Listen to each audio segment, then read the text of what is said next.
Three, two, one. All right, here we go. Another edition of Inside Fitness Radio.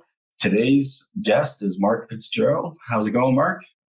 Good, man. How are you? Good. We have Costa here, who is going to be help co-hosting. Welcome back, Costa. Thanks, Terry. Been a little while. Yeah, it has. I like the hat. It's an appropriate hat to be wearing. It's actually it's a brand of outdoor wear from Florida that I got it that coincidentally has my name. It wasn't a custom hat. Yeah. So, Mark, happy birthday. Today is your birthday. You're 41? 41, yep. I'm past the milestone, thankfully. So now it's count down to the next scary one. Yeah. What do you have planned for today? Anything crazy? No. A lot of in-home celebrations with the family, and not probably a whole lot else, to be honest, which is fine with me. Cool. Okay. Well, I wanted to get started with.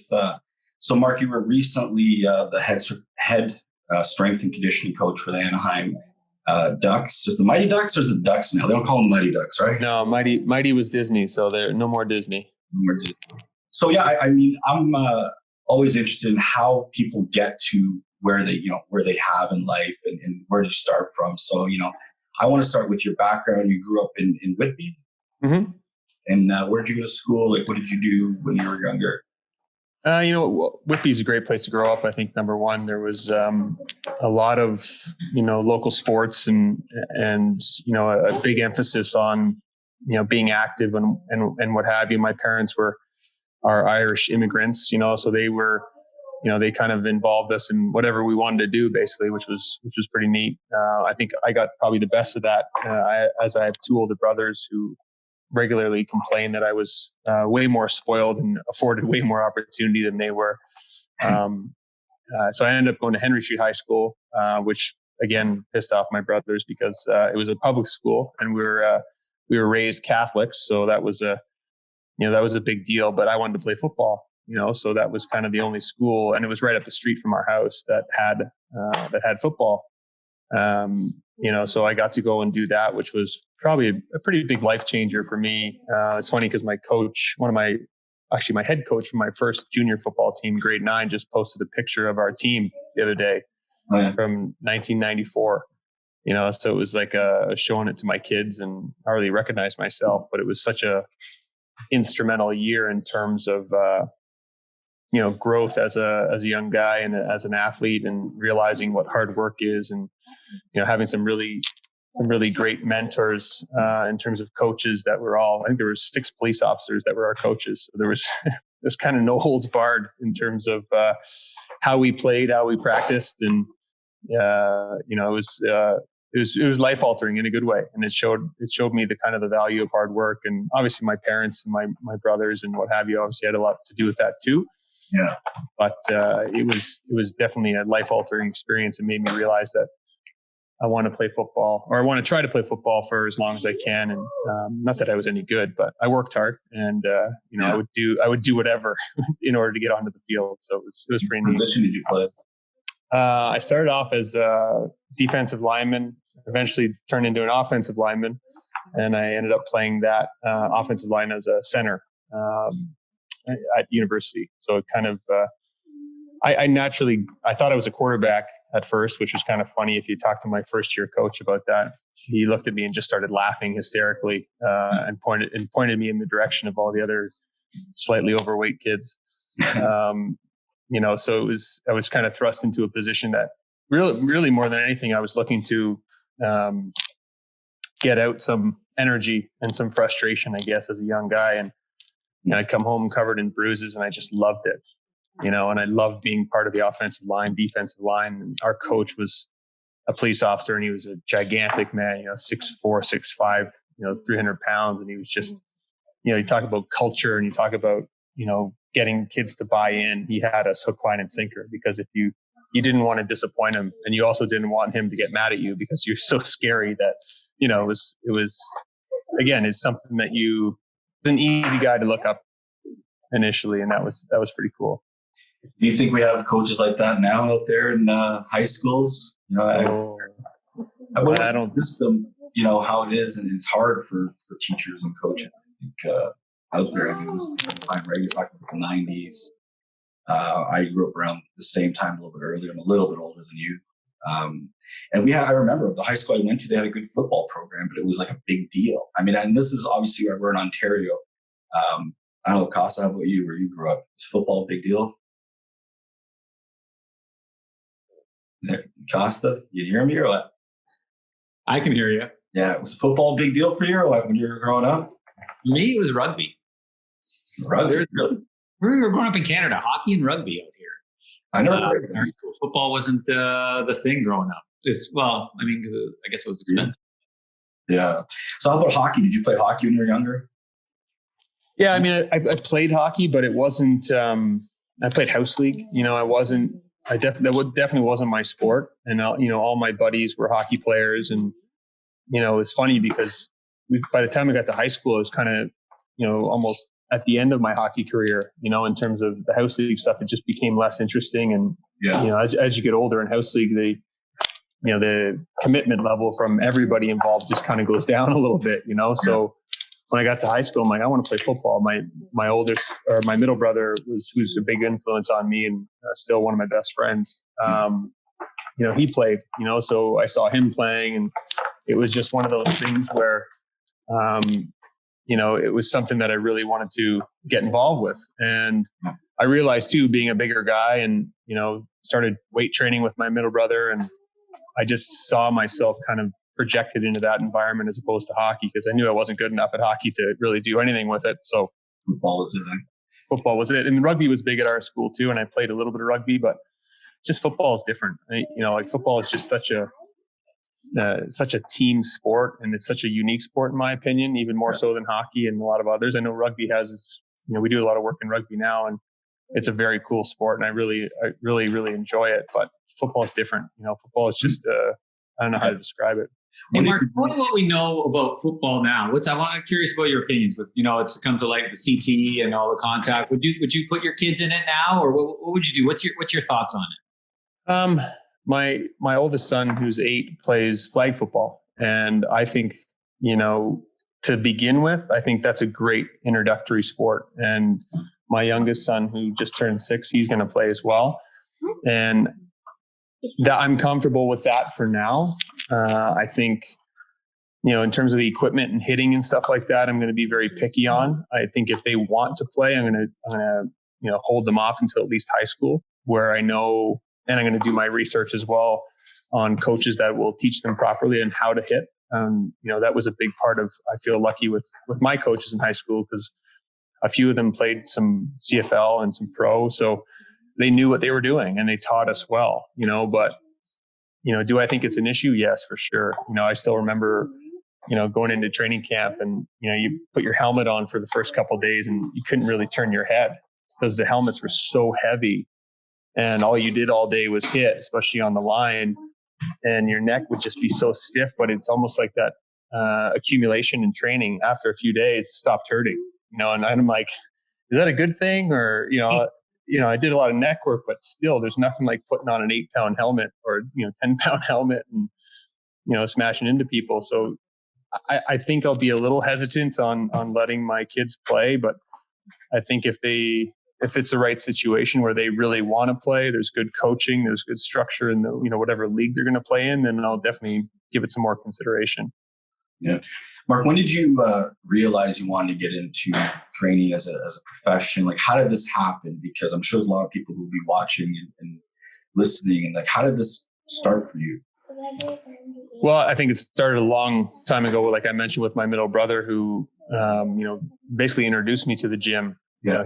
He dropped an empty barbell on my chest doing bench press and said, "Hey, this is hard and you got to learn how to do this." And I think it was something that it was an outlet for me, just like I mentioned with football, where, the weights don't care. You just got to go in and you have to work, and you can kind of shut your mind off. And to this day, it's therapy for me. It's therapy, and I don't mean that in a dramatic way, but it's just the weights don't talk back. And I think that's when I realized it was something that I'm going to need to put into my life for the rest of my life. It's going to be a habit that's needed. And so it was introduced early.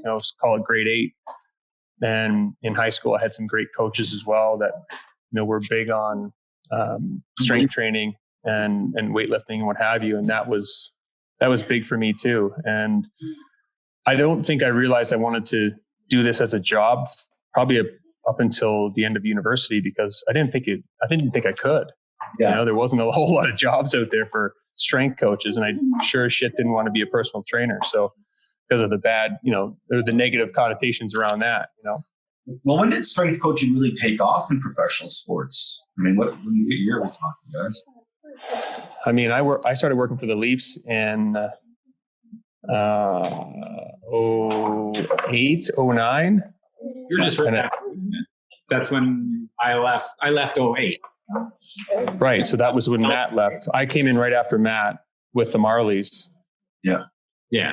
So I would say, 04 to 05. And the Leafs were kind of late in getting on strength coaches and kind of adopting that role. As far as I know, a lot of other teams were further ahead.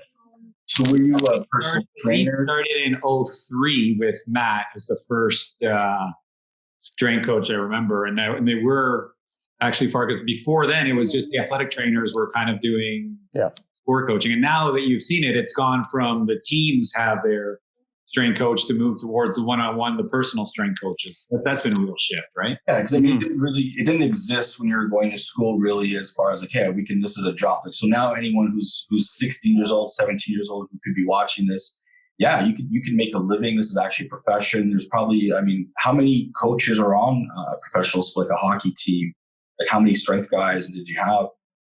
You know what? When I was with the Leafs, it was just me. I was with the Marlies, and then the head guy was Anthony Belza, who was Matt's understudy before he left. So it was just the two of us, with 60 guys, which is kind of crazy to think that, now there's probably.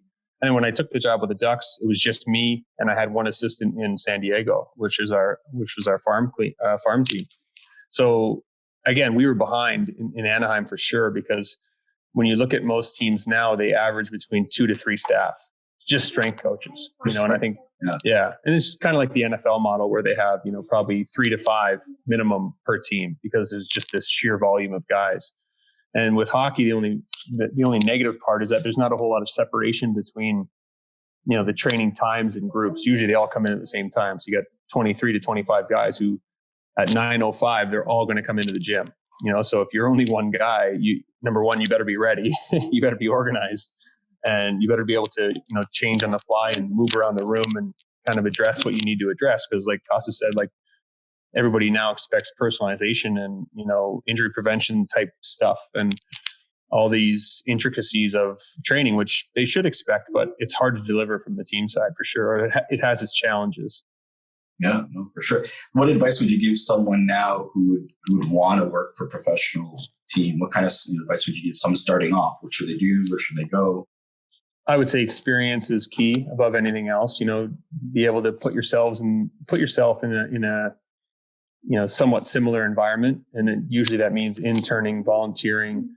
If you want to be in a professional locker room, make sure you can get into one in some capacity as soon as possible, because I've met a lot of, and I'm assuming Costa is going to agree to this, but I met a lot of really smart coaches that have, either empty gyms or, can't get athletes to listen to them because they don't know how to interact, interpersonal skills, personality, sociology, whatever you want to call it, psychology. That's what the job is at the pro level, in my opinion. Yes, you have to know your X's and O's. You have to know what you're doing, obviously. And, the best guys in the world, in my opinion, are the guys that are constantly self-improving, educating, all those things. But, checking that box, if you can't talk to guys, if you can't talk to a $30 million athlete, if you can't get them to, buy into your program, good or bad, then sorry, too bad, Is it hard? Is it hard dealing with younger guys now? Because, they have a lot of money. There's a lot of social media. There's more ego involved. There's some players now who are popular just because they have social media, right? Is it hard to coach these guys or to train them at times? I think that you can definitely have your challenges, but I love what I do. I think the challenges around it are ones that are kind of in my wheelhouse as a personality type, I guess. I'm comfortable being in the room. And it's something I've talked about before in other interviews, is that if you're not confident in yourself, if you don't have that self-awareness, like if you go into a NHL locker room and you're not self-aware and self-confident, yeah, they're all alpha males. And I'm assuming it's the same in NFL and MLB and basketball. Like, they're going to rip you apart. If they see any chink in the armor, they're going to jump on it, and if you can't, either number one, take it, so, some thick skin, and you can't fire back with, be a part of it, then you're going to put yourself in a detriment right away. When you then ask them to do this complicated movement, or, hey, let's do some stretching to take care of yourself, do you think they're going to listen to you? If they know that you can't handle a joke, or you can't, yeah, be a part of the ribbing or whatever, right? Like, it's eat you alive. They'll eat you alive. Yeah, and gone. Yeah, and it makes the job that much harder. If it was just about strength and conditioning, then what I would say is, make sure you have these certifications and do X, Y, and Z. But it's not. I was fortunate to be on the good end of a small hockey world. That people that knew me in Toronto that recommended me for a job in Anaheim. I didn't apply. How did you get the job in Toronto? Like, how did that start? That was through a connection as well. Somebody recommended me because they knew they were looking for somebody. And I've been with Under Armour for 12, 13 years now. And it was a connection through Under Armour because they had some early partnerships with the Leafs. And, you're looking for a strength coach. Oh, we got a really good guy, young guy that works in hockey, does X, Y, and Z. And I went in for one day. And I remember being in the MasterCard Center where their practice facility is, and talking to my my future boss at the time, and just shooting the breeze and talking about training, and all the Leafs come in, I'm meeting everybody and whatever. And I wasn't like a fan, right? Because all my buddies played hockey. I grew up around hockey. It wasn't a big deal to me. And I don't mean that in an arrogant way, but it just wasn't. They're just all hockey guys, and he paired me up with an injured guy, Mike Van Ryn. I don't know if you remember that name from the Leafs. He had a bad knee injury or something, and we trained. And I guess the feedback that he gave to my boss was really good because, well, we just trained. And I talked to him just like I talked to any of my other professional hockey players. And it was very natural for me. So that was never, for me, yes, I always have to get better as a coach. And I'm probably not I know I'm not the best X's and O's coach out there. There's a lot of brilliant guys, but I know how to be in the room. I know how to communicate with these guys. I know how to, I'm comfortable with myself. I know how to take a joke. I know how to give one back. I know, you know what I mean? And I think that's kind of the soft skill that is now becoming more of a hard skill, to be honest, and something that's missed a lot in formal education and what have you. And that's why I spoke to that experience piece. The more comfortable you are, the more comfortable you are with yourself, and, not take yourself too seriously, especially in those environments. You're setting yourself up for more success down the line. So how was it when you first started off, like the traveling and all that and being on a team? Was it like super exciting? It sounds like it'd be really cool. Yeah, I mean, it was cool for a while. The private planes and the 5-star hotels, and they call it the Never Hungry League for a reason. It's there's way too much food, similar to what you post on your Instagram with all the delicious food. It's usually where a lot of our conversations start. It was pretty overwhelming because I was a one-man show, and I was planning every meal on the plane. I was planning every meal at every point. I was doing all the training, everything, right? So it was, and a lot of guys do that now, not so much, but when I started, there was still a lot of kind of one-man shows in the league. And that was, the traveling and stuff got old pretty fast. Not that I didn't enjoy parts of it, but there's just a lot that goes into it. We travel with like 60 people. There's a lot of off one plane onto another bus into the hotel. It's a lot of, over and over and over and over again, right? So it gets pretty stale. And I think part of my job as a coach was try to break up that staleness. So, when we landed, we did a lot of pool workouts. We did a lot of group stuff that I was trying to kind of break the monotony of that travel, because it does get tough. Yeah. It's interesting. Yeah, I think it would be super exciting and all that, but I could certainly see the traveling. I've traveled enough, not nearly as much as yourself. And even I'm sure with private jets and all that, it gets a little, hard if you want to plan your life or to do certain things. I'm sure you missed a lot of weddings and probably some birthdays and stuff because you're on the road, right? I mean, it's not an easy life.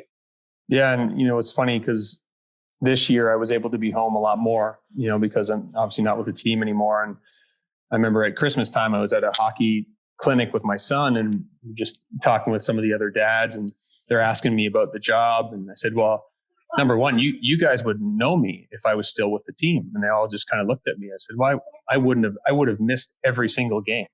I may have gone to some practice. I would have missed every single game. And they just kind of looked at me, and I said, so yeah, I'm glad to be here, because this is a whole new perspective on what I actually missed out on for the last, call it 10 years, So it was, it had its ups for sure. And it was nice to walk into an airport and just cruise right onto the plane and, have buffets of food everywhere and all that kind of stuff. But I missed a lot. And it's definitely something that, I won't be going back to at any point soon, because I realize what's important, and not missing that stuff is way more important.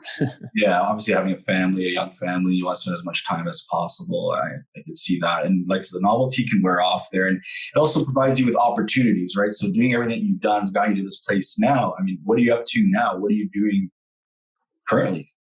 Well, yeah, we moved from California, and we had a great experience there, and made some lifelong friends there. So it was a tough place to leave for sure, and obviously the weather is tough to leave too. But we're in Kelowna BC now, which is incredible, and definitely better weather than Ontario. So I'm thankful for that. It's snowing in May. What's the problem? Yeah, right. It's 23 here today, so we're good. So I'm doing some consulting out here with a private academy, and then I'm going to be opening up basically a summer training camp for NHL clients out here. It's a pretty big hotbed for hockey guys. So it's a kind of an untapped market, in my opinion, just from the research that I've done. And some of my athletes that I work with now who live out here in the summertime said, hey, you should come out here and set up shop. It's, it has everything out here. It's very similar to California, to be honest, mountains and water and healthy living. And, so that's something that my wife and I discussed, and it's become very attractive to us to not want to go back to something completely different. It feels like it's more of a lateral move in terms of environment and what have you. Hey, Mark, I'm going to change a little bit of the track's question. And I think you'll like this. There's been a real change in the shift from strength coaches for the last 10, 15 years. You've seen the whole evolution, being one of the pioneers here. What's your opinion on right now with social media, Twitter, Instagram, where you got the Instagram coaches where they're putting out their information, or they're criticizing people who've kind of been there and done it. So it's where before it was trying to be a share of information. Now it's more of, let's see how much I know and how much kind of I can apply just on an internet basis. What are your opinions on those people? Yeah, it's tough. The industry's going that way. Yeah, it's tough. And I work with Under Armour, and I have for a long time, and my role has kind of changed a lot now with social media, because I don't spend a lot of time on social media in terms of producing content. And that's by choice. And I think you have to have a certain personality for that. And I'm not saying there's anything wrong with that. I think there's a lot of good messaging, and there's a lot of smart people that are producing that content. I'd rather coach. I'd rather spend my time doing that, and my other time is spent with my family, So for me, it's not a priority right now, but I definitely see value in it. And I think there's a short list of people that are producing that valuable content. And what I said, going back to Under Armour, it's now my role is to try to help our influencers and try to help the people that are producing content on behalf of Under Armour is to make sure that the content is, S&C approved. I know that sounds kind of arrogant. It's probably not the best way to say it, but I'm trying to filter their information a little bit for them, because a lot of them are young, inexperienced coaches, or some of them are anyways, some of them aren't. And I think I relish that role, because I think I can have a positive influence on some of the things that you just mentioned, because there definitely are people that on there that are, they're only showing you the good parts, and I don't know how many more push-up and burpee challenges I can look at on Instagram during quarantine. Like that's not training, like push-ups are great. Burpees I'm not a huge fan of. I don't see a lot of ROI with them, but I think I'm not going to pay attention to the people that are criticizing anyways. We did a photo shoot with Under Armour with a bunch of hockey players, Taylor Hall, Drew Doughty, a couple elite level guys, and I got people criticizing what we're doing on Instagram. It's like context. do you even know what this is? Do you know why we're doing it? Do you know that he has an injury that we're working around? So a lot of it is so much context that, people are just lashing out because they're taking in something they probably don't even understand in the first place, and hey, the other side of it too with Under Armour is, it's a brand. They're trying to portray something, so like a lot of the times my hands are tied, even though, here's what we're thinking. Should we do this? No, you should do this. Okay, well, we're still going to do this.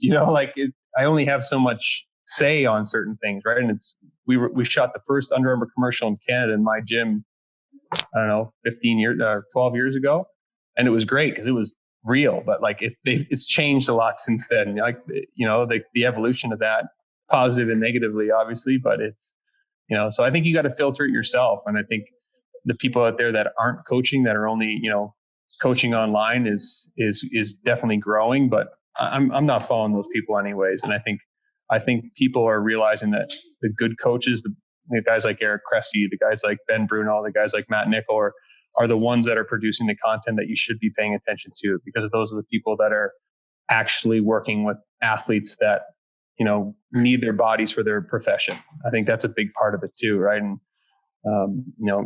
people that are fighting for likes and all those kinds of things aren't people I'm paying attention to begin with. And if you got your shirt off in the picture, you're probably not going to get a like from me to begin with. I think in my opinion, I know I'm jumping around a little bit, but coaching is fine, Costa.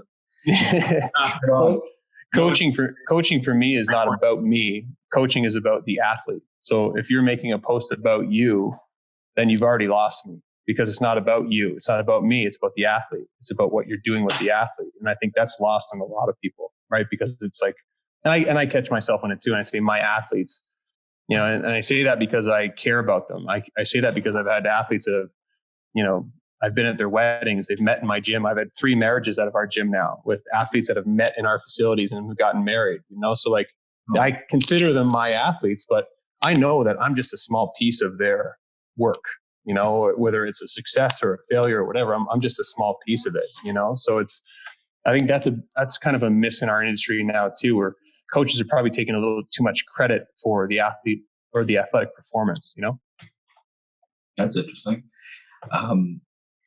So, I mean, as far as training right now, primarily you're training younger people? Is it what kind of, who are you training specifically?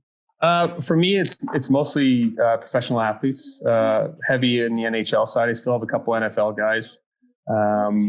Obviously, with everything shut down now, it's a little bit strange, but our facilities definitely cater to more everybody, young athletes, teams. We have a collection of older athletes, or regular Joes, whatever you want to call them, everyday athletes as well. But I don't really see a ton of them. I do get a lot of referrals for return to play or return from injuries. I had a gentleman that I was working with in California who had 7 knee surgeries on the same knee.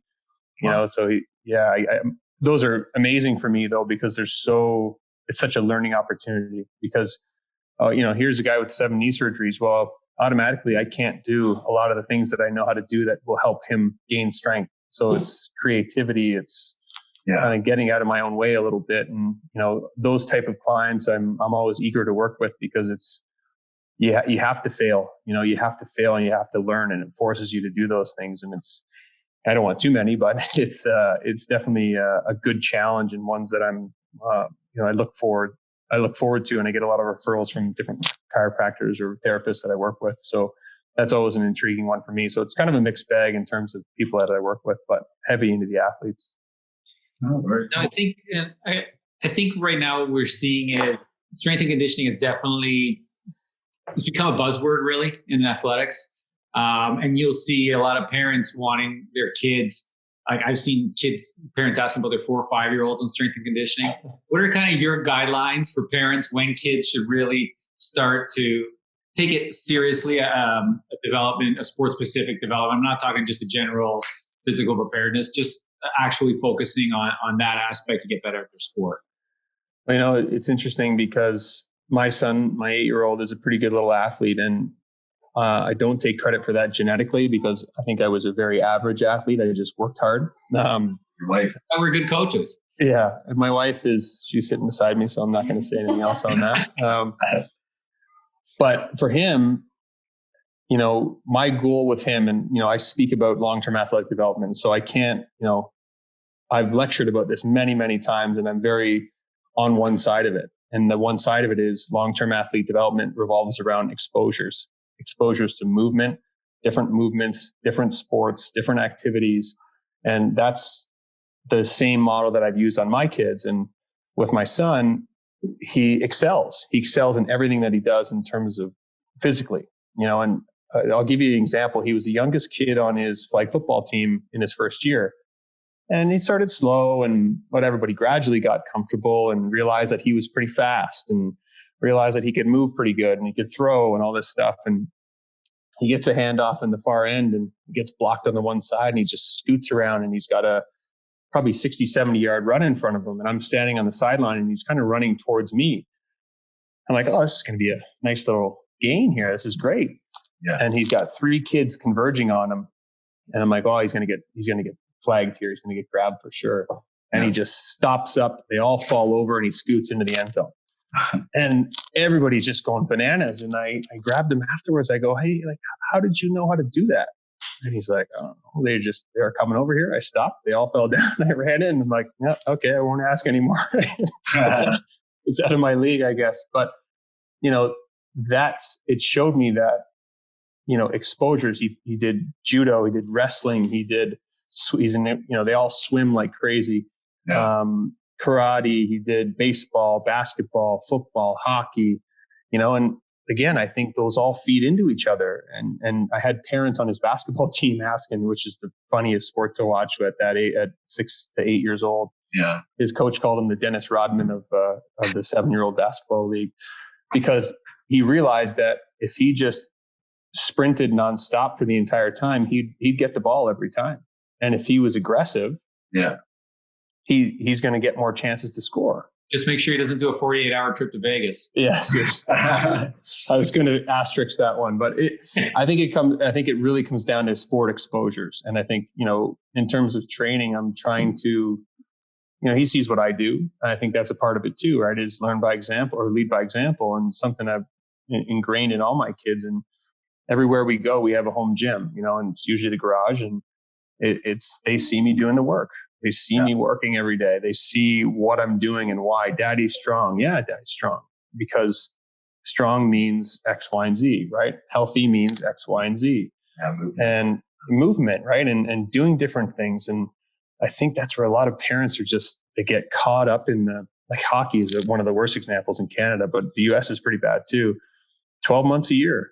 Like, no, he's not going to go on the ice 12 months a year, because he's not trying to win the 7-year-old championship. If we do, great. But if we don't, I don't care. I care about his skill development improving, every year, building.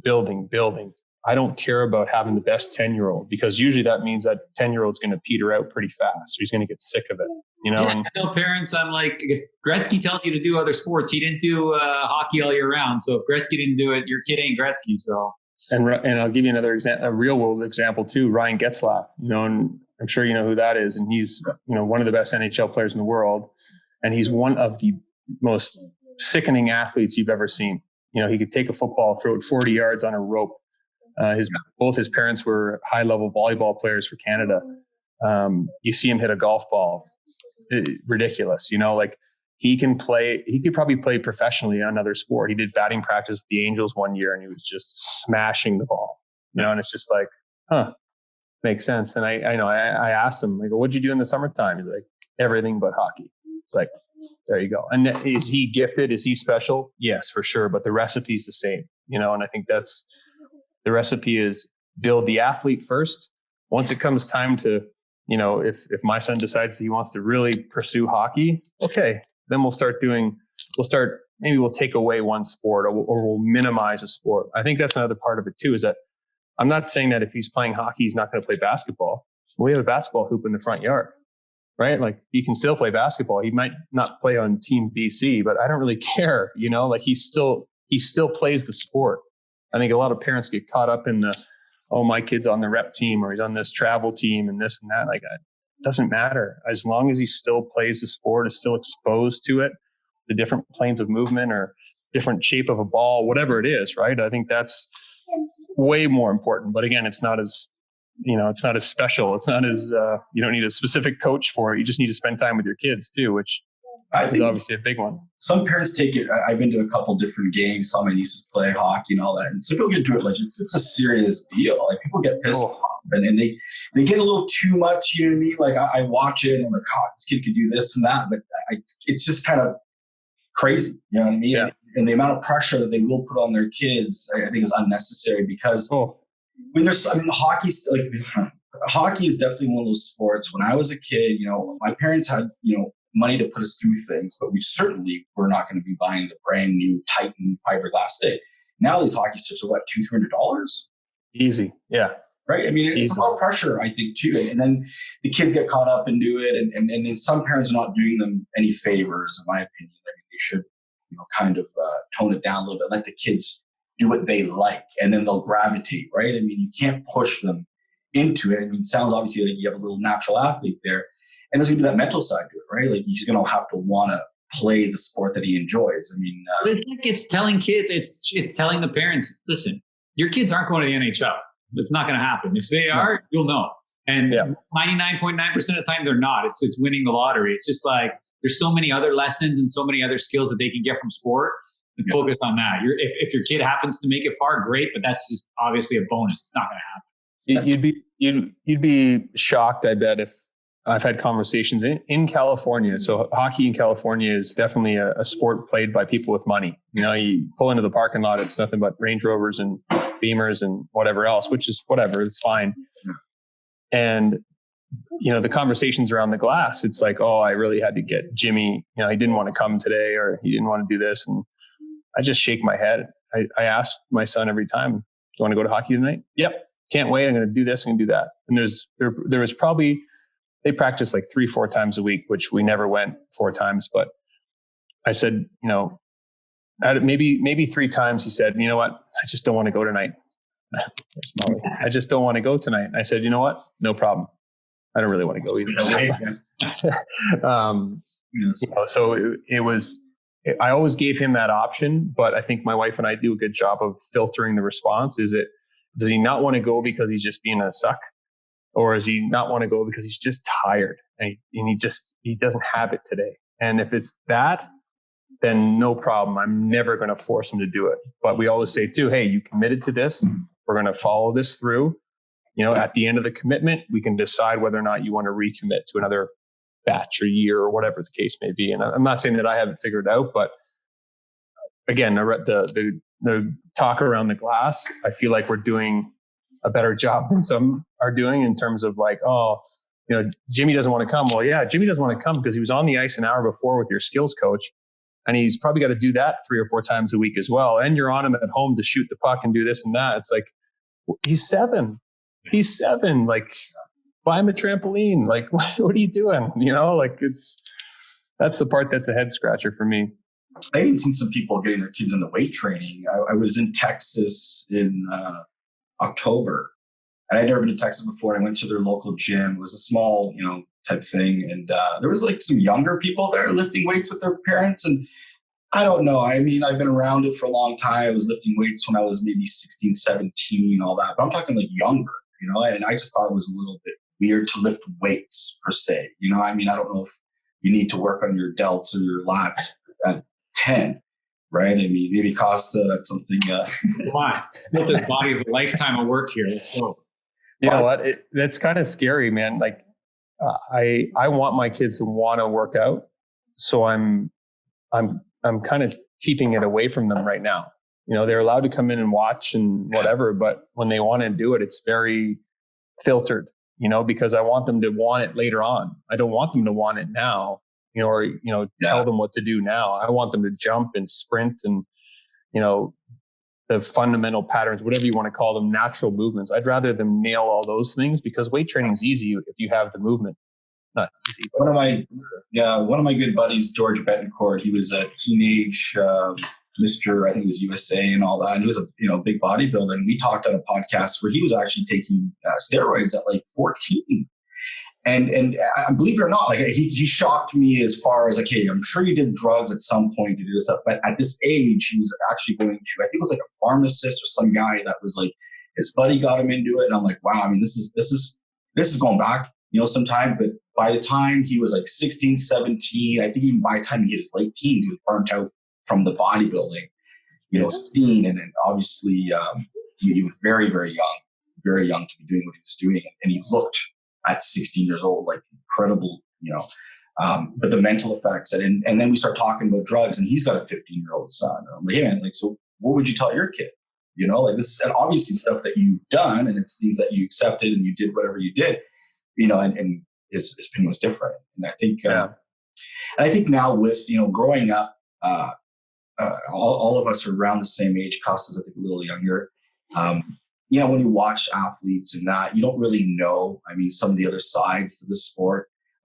As much as like I would watch hockey players, I think in the 80s, I think these guys were pretty much like smoking cigarettes and having coffees, and that pre-workout was probably a coffee, and then jumped on the ice. And they probably didn't train as much like in a weight room. I don't think so. It was all bike. You would hear even from the older coaches, the coaches, and I don't know, Mark, if it was the same with you. I'm not going to name any names, but they looked at us with a critical eye saying, they should just jump on a bike for 2 hours. And if you didn't do that, you're just like, you're wasting their time. They're going to get too big, all the old cliches. And it's getting through dealing with the coaches was the biggest problem with working with teams. And I don't know if that's changed but that's how it was kind of starting in the industry there. Well, you know what? I feel like I had a handful of the most old school coaches you can possibly imagine. And I'm not going to name names either, but we'll name it off here because I think we're talking the same one. Yeah. And, some of the comments that I got from one particular one were just head scratching. Like, he would say like, look at that guy's face. His face is all red. He was out drinking last night. And I'm just like, what? How? These guys don't do that anymore, or they don't do it to the rate of the way you did it when you were playing. So, I think that's still a big problem in hockey. And there's a lot of great young coaches that are now, and GMs and management that are now like getting into the league, guys who trained hard, like, Joe Newendike and Joe Sakic, all those guys are now in these management roles. That it's changing, but it's slow. It's very slow. And I think that's still kind of a knock on hockey, and, hockey S&C, hockey performance in general, I think is still behind, whereas the NBA is doing a really good job. They're very forward thinking, load management, all that kind of stuff, whether you like it or not. They're looking into those things that make the athletes tick, and they're looking for longevity. People didn't like that Kawhi Leonard was taking games off. Too bad. They want him to win the championship. They don't care about game 38 against the, whoever. Right. They're looking at the big picture. And I think that's the teams that are doing that are the teams that are winning. The teams that are taking their time with prospects, the teams that are growing, slow cooking prospects are the ones that are seeing the benefits of those. Right. Like I said on another interview, I've had prospects in the past that they could do no wrong in year one of their contract. And then by year two, they were trade them, like get rid of them. And, and it's just looking, going, wait a second.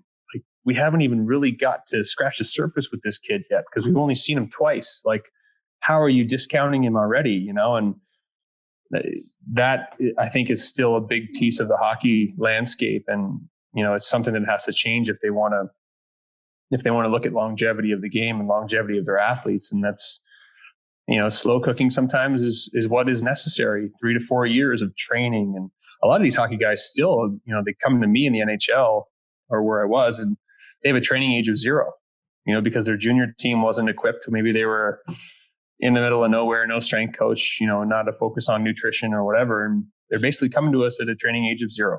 And we have to start from scratch. Guys that are lighting on the ice can't do a chin up. Right. Yeah. And it's, you can't score goals in the weight room. Yeah, but you can extend your career in the weight room, and you can make more money in the weight room. So, what do you think is going to happen to, hockey or any professional sports with COVID going on? Do you think we're going to see basketball this summer, or do you think they're going to pick up hockey? What do you think? From selfishly, I hope there's no hockey, because I think it's going to be, if they try to squeeze something out of this summer, I think it's going to have longer term effects on the players. I think, the guys that I currently work with are, they're not on the ice. They're training to some degree, which is great, but to be able to ramp them back up in a couple of weeks, to throw them into games and then to throw them into a somewhat of a playoff scenario, I think is long-term detrimental. In my opinion, just start fresh in September with training camp and go back, go have a regular season. Then you don't lose 2 years of hockey as opposed to just, one playoff run, which sucks. I'd love to be watching playoff hockey today, but I think for the longevity of the game and the athletes that I hope they're smart about it. And again, I think if we give them this time off, I think this hockey season is going to be unbelievable because you're going to have so many guys that are so fresh. The competition is going to be that much higher to even get on a team, let alone compete. That's what I think, but I know there's money at play and a lot of money. So, I think it's hard to say. The other sports, the NBA, I feel like they're pretty creative. I'm sure we'll see some form of basketball. I don't know if it'll be for the NBA championship, and then NFL, I think will be normal. Well, somewhat normal, because there's just, I don't think you can hold those leagues off because there's so much money involved in it. And there's so much, and living in California, like football is life, life stops. I wonder if I'll have CFL this summer. It looks like they're in financial. They're looking for like 150 million or something like that from the Canadian government. It's not. That's going to be tough. Yeah, I think in Western Canada they're probably feeling that more so, but I don't know. I don't know how you would do it. Even just the NHL thing, like all those players now most of them are back home. Like there's a bunch of guys that are here in Kelowna that are from here, and you're telling me that they're going to fire up the NHL and they're going to fly these people in from around the world to play hockey again. Like it just, from the current state of things, it just doesn't seem like that will happen. And there's so many, like Minnesota's still locked down. I just talked to a buddy that lives out there. Like, how are they supposed to, not everything is going to open up at the same time. I just don't see how logistically how it happens, and I don't know. I think there's too many unanswered questions. Yeah, there's still time. It looks like America's opening up a little bit more and more. And I don't know. I think there's so much money. The one thing that I see on my side of it is when you get involved more in the business and sports, there's so much money. Like there's just too much at stake so like season ticket holders, what happens if you have Raptors season tickets right now? They could say, hey, you know what? We're not going to give any money back, but maybe we'll do who knows, something in the summertime, playoffs. So, I don't know. I think the money is going to come. Ticketing, the TV rights, there's billions of dollars at stake, a lot of jobs. So, what Mark's saying, it makes the most sense. But if you look at all the money and the jobs are at stake from a whole economic health of the sport, that's where it really gets complicated and why they're good. Hockey players, I agree. Once hockey players, they've gone through pretty much most of the season, they get conditioned to that point. Now they've been, I don't know if they're going to have ice access. Maybe these guys have hockey rinks at their houses. I'm sure some of them do. But they're not getting on the ice, you said, and you're stopping. You're going almost cold turkey. And then it's not like basketball where you could just go shoot hoops or play pickup hoops, right? Basketball, but I'm sure you get back into darts or some bowling. I'm sure, Costa, you can get back out there. Don't hate because I beat you at darts. Yeah, no, it'll be interesting to see what happens. I kind of feel that they're going to do. The NBA was the first one to stop everything, and I think they're pretty creative, those guys. And I think they will come up with like some kind of summer league or something for people. The UFC has been obviously progressive. They had their UFC 249. Which I thought was pretty good considering there was no real audience and they can't have an audience, but it wasn't too bad. Better than WrestleMania. Hey. Come on. It was great. Yeah. Yeah. I have a hard time thinking too that, even with the NFL, like you're telling me that they're going to kick off in that new LA Rams stadium and there's going to be nobody sitting in it. I think NFL has times. I think they're gonna have fans, maybe reduce capacity. Again, you can't tell that far down the line. We don't know what the hell happens tomorrow with this thing. So there was a soccer team, I think, in Europe, and what they were doing is instead of having fans in the stand, you could pay like 20 euros to have your cutout of yourself in the stands at the game. That was pretty smart. It was a good. It is smart, yeah. And they sold thousands of these things. So it's like, for $20, I can't be at the game, but I'm supporting my team, which was why not? Gotta get smart. Invest in technology. Yeah. And you know what? I mean, we've had a great, I mean, this has been great chatting about things here and getting an insight into obviously yourself. I mean, is there anything that you want to let people know about, like what you got planned? You know what? I had some speaking engagements, but most of them are going to be done via Zoom, just like we're doing right now. There's a big one in that was supposed to be in Quebec City called the Hockey Conditioning Performance Summit, hosted by a friend of mine, Scott Livingston. So we're doing it we're doing it on Zoom. So that'll be a good one. It's a 2-day event, June 26th, 27th. So maybe I'll send you the link for that if you want to post it. That's kind of the next big thing that I'm doing.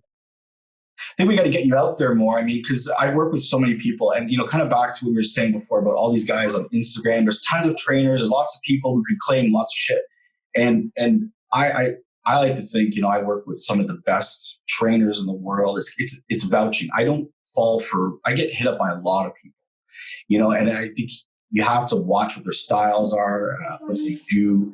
So, but I also see also very humble guys. You know what I mean? Like it's changed. It's certainly changed there. And I mean, people should look for that. They should look for trainers who are more about them than about the trainers themselves, because I do see that. That's kind of like a sign. You know what I mean? The trainer is more about getting likes on their stuff as opposed to working with you and focusing on you. They're not really gonna, dedicate their time. So yeah, and I think too, a lot of that comes from I've started to do some more consulting with more personal training type companies like the Good Lifes and the Lifetimes and what have you. And I think part of my impact too, and I hope to do more work with those companies, is to try to, and again, don't just not to sound in an arrogant way, but is to help promote that industry of personal training, because it can have such a big impact, because a personal trainer at a Good Life will see way more people than I will. And they'll see the people that probably need more help than a pro athlete does. Someone who's driving the GO train every day and, bad posture and then driving a desk for 8-9 hours. Like those are the people that need good training, the people that are on their feet for X amount of time every day. Like, and those are the people that a lot of these personal trainers are seeing, and I think I'm trying to look for ways to help, educate and encourage those people to, be a pro, be a professional, be a pro at what you're doing. And I think that's going to have a longer lasting impact than me. I get to fine tune cars, really nice cars, and I don't, like I said before, like my programs are fine, but it's more, my value is in me as a coach is being with me. So I can see how you move. So I can see your complexion. I can see your eyes. That's my value. You know what I mean? And I think educating more personal trainers on how to take those types of things in and modify programming and, change what you're doing is where my value is going to be, and I think I also want to say too, like personal training is an important job. And, it's just like being a strength coach. I think it's the best job in the world. What other profession, that of is when they leave your hands, it's the best part of their day. And I say it to my staff, and I still get some eye rolls, but I'm going to keep saying it, is because it's true. Like, how good do you feel after a workout, whether it was a really hard one, a really bad one? At least you got it done. Right. And then whether it's at the start of your day or at the end of your day, it's something it's hard to replicate, and policemen and firemen, and they do some amazing things, nurses, doctors for sure. But tends to be a lot of negativity around those when you interact with those people, and not because of who they are, but just the nature of how it works. And for us, it's like, can be all positive. It can be all, invigorating and life-changing. And I think more people have to realize that. Yeah, it's cool. I think, the world needs to see more of you. You know what you're talking about. Credibility is so key. People have to understand, like, a lot of people would say shit, but actually backing up and having, and so, I mean, don't ever feel, I think you should put it out there more and utilize social media. Like, I had problems doing podcasts and stuff because I really don't like to get out there too much. I know now I've kind of got more of an addiction into it. I love talking, learning. I've learned more about you today than I have in a long time, and love to see you contribute, where you can. You have a little bit more extra time now. And then videos, I mean, obviously, and maybe doing more of the webinars. That could be, I think, a great opportunity. I think there's a lot of people out there who want to know, like, how did you do this? Or how do we get into that? And you know what I mean? Right. I need this. And there's a lot of younger people. I mean, I'm 44. Now there's guys who've read the magazine who are in their 30s or late 20s who've been reading when they were younger. So they kind of like, they know there's credibility there. It's money spent, time spent. We filter out, and that's what people have to understand that. Like, not just throwing shit out there and say, oh yeah, you should. And you gotta be careful when you're picking a trainer, right? I mean, this is one of the things. There's a lot of know-it-alls, and there's lots of different ways to do things. But I also just say, where's the source? If someone asks you, where did you get that? Where's that news from? Who told you this? And so I think we definitely should see more of you and everything that's going on. I mean, you obviously made some changes in your life, and good for you. I mean, I think that's great. And there's so much more. We got to do some more stuff together. It would be fantastic. Yeah. I would love that, man. And that's part of the reason that I've always stayed in touch with you, to be honest, is because I see what you're doing, and I think that's, we're trying. Yeah, I know it's awesome and it's necessary. And I think, now that my situation has changed for the better, I think, part of the reason why we moved out here as well is so I could put more time into those things, put more time into doing more speaking and doing more education, and I'm very fortunate that I always get lots of opportunities to do things like that. And typically it's tough to fit it into whatever the hell else I got going on. But, I've made that decision now to make that time and have that time to do it, because it's, you only coach for so long. And I feel like I'm still pretty young and I can still connect with my young athletes, but I know it's something that, it's not going to be forever. I'll always coach in some capacity, but it's a progression now. It's more education based. It's more, I'm the guy at the front of the room. I'm not the guy doing the demos, maybe one or two, but not all of them, and I think that's part of the evolution as a coach. Perfect. Thanks, Mark. We appreciate it. And happy birthday. Yeah, thanks, man. Appreciate it. Good to see you guys.